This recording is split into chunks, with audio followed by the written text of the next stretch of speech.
Nah, pemirsa, kita langsung saja mendengar komentar dari Bapak Dr. Ridwan Saiman. Silakan Pak Ridwan. Ya, makasih Mbak. Masalah kata dasmu etik itu ada nada yang tidak baik di dalam pemaknaan kalimat. Ya, Kenapa? Karena di dalam teologi bahasa Jawa, terminologi bahasa Jawa, endas itu merupakan amarah.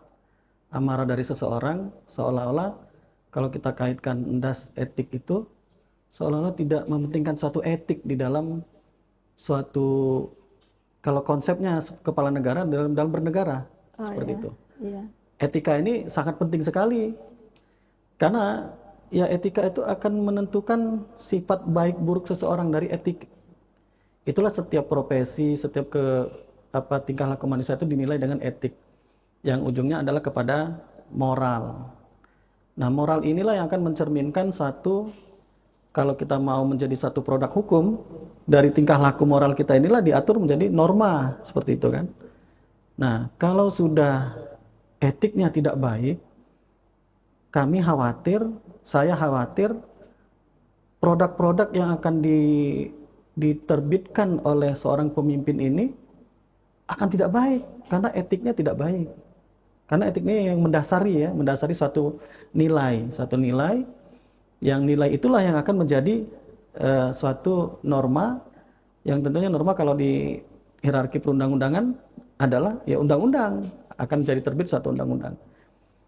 Saya punya satu kalimat yang sering saya istilahkan kepada teman-teman, sebagus apapun narasi, sebagus apapun polesan, sebagus apapun pencitraan, yakinlah kuningan dan emas itu berbeda.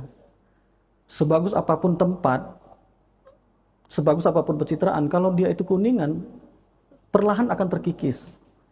Apakah ini tanda-tanda seperti itu kan? Tapi kalau dia sudah emas, dimanapun dia ditaruh, dia akan mempunyai pandangan orang yang sangat baik, orang akan pada suka pada emas tersebut. Tapi kalau dia kuningan tadi ya dipoles bagaimanapun, dikasih apapun, dia tetaplah satu kuningan, nilai yang tidak ada, seperti itu. Inilah pentingnya satu etik.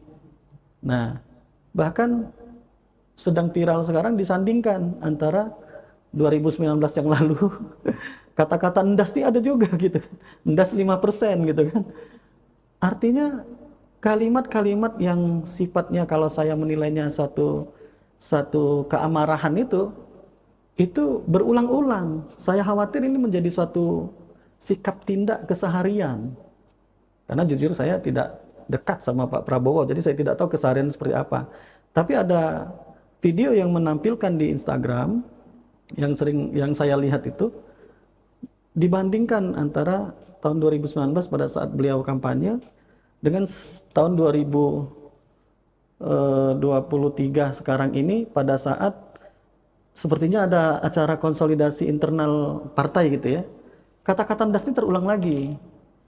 Nah, ini udah kedua kalinya yang kita tahu ya, belum yang sifat keseharian dalam beliau memimpin partai, keseharian dalam beliau memimpin usaha, keseharian dalam saat-saat ini beliau sebagai menteri. Apakah ini terulang-ulang lagi? Dan bahkan kita pernah dengar isu Pak Prabowo pernah mencekik wakil menteri pertanian, pernah terdengar isu. Kita tidak tahu aslinya bagaimana, karena ini tadi etika, moral ini menjadi tindakan.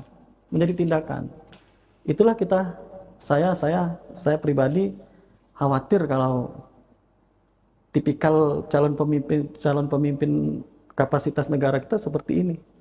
Artinya ada hal yang tidak baik di dalam sikap tindak seperti itu. Download Tribun X sekarang, menghadirkan lokal menjadi Indonesia.